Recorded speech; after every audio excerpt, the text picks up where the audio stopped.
కాకినాడ జిల్లా తుని ఏరియా ఆసుపత్రిని ఎమ్మెల్యే ప్రభుత్వ వీప్ యనమల దివ్య ఆకస్మిక తనిఖీ చేశారు. ఆసుపత్రి అన్ని విభాగాలను పరిశీలించారు. సూపరింటెండెంట్ అన్నపూర్ణతో కలిసి వార్డుల తనిఖీ చేశారు. రోగులతో మాట్లాడి చికిత్సపై వివరాలు తెలుసుకున్నారు.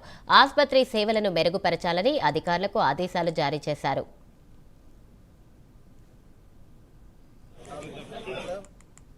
ప్రోగ్రాం కింద ఏదైతే కూటమి ప్రభుత్వం నిర్ణయించిందో ప్రతి నెల 3వ శనివారం స్వచ్ఛాంధ్ర ప్రోగ్రాం నిర్ణయించిందో ఇవాళ అందులో భాగంగానే ఇవాళ హాస్పిటల్ విజిట్ అనేది ఇవాళ ఏర్పాటు చేయడం జరిగింది. ఇక్కడ హాస్పిటల్కి వచ్చి ఇక్కడ శానిటేషన్ కానీ పేషెంట్స్లో ఇన్పేషెంట్స్తో మాట్లాడడం కానీ ఇవన్నీ కూడా ఈ కార్యక్రమాలన్నీ కూడా చేపట్టాము.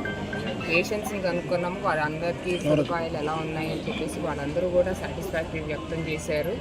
అలాగే మన తుని ఏరియా హాస్పిటల్ వచ్చేసి ముందు చెప్పిన విధంగానే ఇక్కడ ఇప్పుడు పేషెంట్స్ని నేను గమనిస్తే చాలామంది మటుకు ఈ పాయకరావుపేట కాన్స్టిట్యున్సీ నుంచి మన నర్సీపట్నం కాన్స్టిట్యున్సీ నుంచి కూడా రావడం జరుగుతుంది. కాబట్టి దీన్ని బట్టి మనకు అర్థమవుతుంది ఏంటంటే మన 100 బెడ్స్ సరిపోదు, 200 బెడెడ్ హాస్పిటల్గా చేయాలని చెప్పేసి నిన్న మంత్రి గారికి మనం విన్నపం కూడా చేసుకోవడం జరిగింది అసెంబ్లీలో.